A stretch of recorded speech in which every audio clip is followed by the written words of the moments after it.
सीता राम चरण रति मोरे अनुदिन बढ़ऊं अनुग्रह तोरे।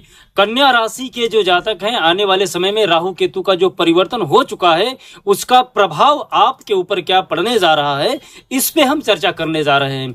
राहु महाराज आपकी कुंडली के सप्तम भाव में और केतु महाराज आपकी कुंडली के लग्न में परिवर्तन होके आ चुके हैं। अब राहु महाराज की जो 5वीं 7वीं 9वीं दृष्टि है, केतु महाराज की 5वीं 7वीं 9वीं दृष्टि है, वो आपकी कुंडली के किस भाव पे पड़ रहा है और जिस भाव पे पड़ रहा है वहां से राहु महाराज आपको क्या दृष्टि देंगे, एक एक करके बारीकी से चर्चा करूंगा। साथ ही साथ बताऊंगा कि क्या उपाय करेंगे तो आपके लिए आने वाले समय में राहु और केतु आपको शुभ और अच्छा परिणाम देंगे।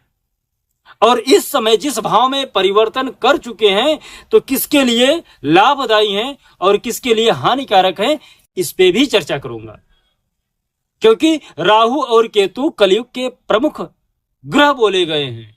यदि आपकी कुंडली में इनका साथ मिल जाए तो आपको रंक से राजा बनाने में बहुत ज्यादा समय नहीं लगता है।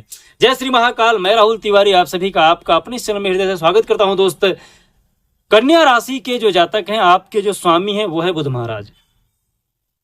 बुध महाराज जो ज्ञान के स्रोत हैं, राहु केतु के साथ इनका समन्वय बिल्कुल स्थापित रहता है बराबरी के लिए, न तो ज्यादा न तो कम।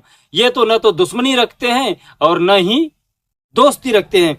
यहां पर आपकी कुंडली में राहु महाराज 6ठे भाव में और केतु महाराज आपके 12 भाव में विद्यमान हो गए हैं परिवर्तन करने के बाद। अब 6ठा भाव जो होता है वो आपके रहता है ऋण, रोग और शत्रु का। साथ ही साथ केतु महाराज 12वें भाव में परिवर्तन करके आ चुके हैं, जहां से हम आपके लिए एक्सपेंस देखते हैं, जहां से आपके लिए हम खर्चे देखते हैं, जहां से आपके लिए हम बाहर के स्रोत देखते हैं, इनकम देखते हैं, विदेश की यात्राएं देखते हैं। उस जगह पर केतु महाराज जी विद्यमान हैं। अब यहां पर राहु महाराज जो ऋण, रोग और शत्रु के भाव से बैठे हैं, तो इनकी जो तीनों दृष्टियां हैं, ऋण की, रोग की और शत्रु की, यहां से आपके लिए क्या परिणाम देने जा रहे हैं राहु महाराज, हम उस पर चर्चा कर ले हैं। राहु महाराज यहां पर कहीं न कहीं आपके ऋण में कमी करेंगे। प्रथम दृष्टि इनकी जो रहेगी ऋण को लेके, यहां पर आपके कर्जों में कमी राहु महाराज निश्चित रूप से दिलाएंगे।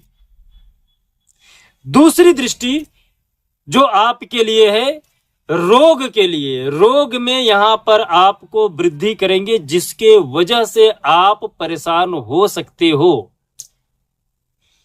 रोग पर आपको थोड़ा सा नियंत्रण करना होगा। खान पान पे बिल्कुल आपको पिछला 1.5 साल जो गया उसका अनुभव आप लेते हुए आने वाले 1.5 साल में राहु क्या आपको रिजल्ट देंगे, ऐसा अनुसरण करके फिर आप राहु का उपाय कर लीजिए। क्योंकि यहां पर राहु महाराज आपकी शारीरिक स्वास्थ्य को लेके गड़बड़ देंगे दूसरी दृष्टि से। और जो इनकी तीसरी दृष्टि रहेगी, तीसरी दृष्टि से ये आपके लिए शत्रुओं से आपको अलग रखेंगे और जितने भी आपके शत्रु हैं वो आपसे परास्त हो जाएंगे। आप उन पर निश्चित ही सफलता प्राप्त कर लोगे। यहां पर राहु महाराज जो आपके शत्रु हैं वो आपसे भय खाएंगे, कुछ ऐसा माहौल जरूर आपको क्रिएट कर देंगे। यदि आपका झगड़ा चल रहा है, मुकदमा चल रहा है, तो यहां पर आपको राहु महाराज निश्चित रूप से विजय दिलाने जा रहे हैं। किसी भी किंतु परंतु के चक्कर में मत पड़िएगा, आपको निश्चित रूप से विजय मिल जाएगा, प्राप्त हो जाएगा।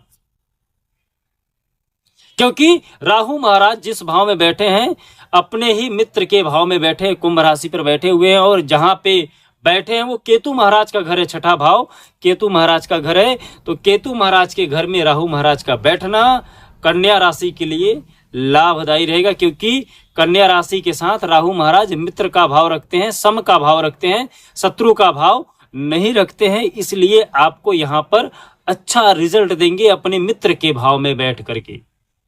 और कुंभ राशि पे हैं, केतु महाराज के भाव में बैठे हुए हैं, यहां पर राहु महाराज आपको हर दृष्टि से सफलता दिलाएंगे, अचानक धन में वृद्धि भी देंगे। यहाँ पर कहीं न कहीं बस आपको अपनी सेहत का विशेष रूप से ध्यान रखना है, सेहत में गड़बड़ी ना हो, इसका आप उपाय जरूर करिएगा। बात करें यदि केतु महाराज का, तो केतु महाराज कहीं न कहीं आपके मन से भ्रमण की स्थिति पैदा करेंगे। आप पहली दृष्टि से उनका घूमने के लिए आप कह सकते हैं कि बाहर की यात्रा करा सकते हैं। यात्रा के समय में आपको थोड़ी सी सावधानी रखनी है।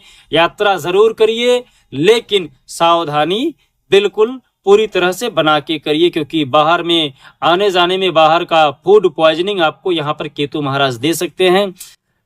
सच से अवगत भी करा सकते हैं दूसरी दृष्टि से, जिसको लेके आप परेशान चल रहे थे कि मेरे साथ ये बहुत ज्यादा अच्छा कर रहा है, मैं इसके साथ कैसे रहूं, कैसे करूं, ये जो सिचुएशन है, साथ ही साथ जो आपके साथ बार बार अच्छा बनने का नाटक करते हैं, उनको भी आपके सामने केतु महाराज यहाँ पर प्रस्तुत करेंगे कि देख लीजिए, आप जिसके लिए इतना लड़ रहे हैं, जिसके लिए आप इतना बहुत ज्यादा बलजोरी कर रहे हैं, मानजोरी कर रहे हैं, वही आपको दगा दे रहा है।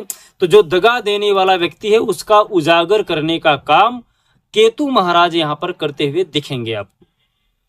इसीलिए राहु महाराज आपको आपके जो शत्रु हैं उन पर विजय दिलाने का कार्य करेंगे।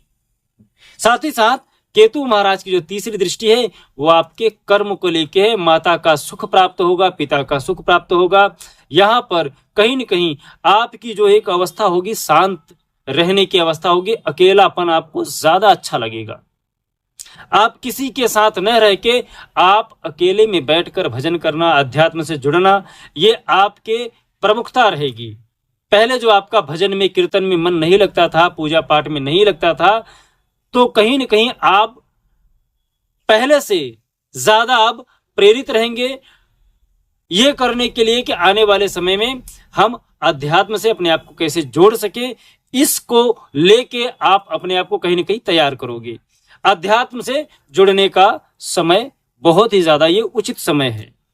केतु महाराज आपको कहीं न कहीं शांति देंगे, सुख देंगे, और जो सच है उससे आपको अवगत कराएंगे कि आप बहुत ज्यादा जिस पे ट्रस्ट कर रहे हो वो व्यक्ति आपके योग्य नहीं है, ये बताने का कार्य केतु महाराज करेंगे।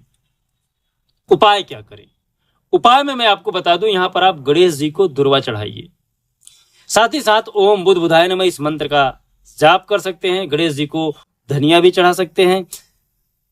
इससे क्या होगा कि आपके लिए केतु महाराज और ज्यादा बेहतर रिजल्ट देना प्रारंभ कर देंगे। तो आप बुध महाराज की स्तुति कर सकते हैं, गणेश जी को दुर्वा चढ़ा सकते हैं। साथ ही साथ आप तुलसी की जो माला है तुलसी का, उसको आप जरूर धारण करिए। उम्मीद करता हूं कि वीडियो आपको अच्छा लगा है, और यदि अच्छा लगा है तो आप हमें लाइक और कमेंट करना ना भूलिएगा। साथ ही साथ मन में यदि और कोई प्रश्न है तो आप हमारे इस व्हाट्सएप नंबर पे हमसे जुड़ जाइए और हमसे आप बात कर सकते हैं।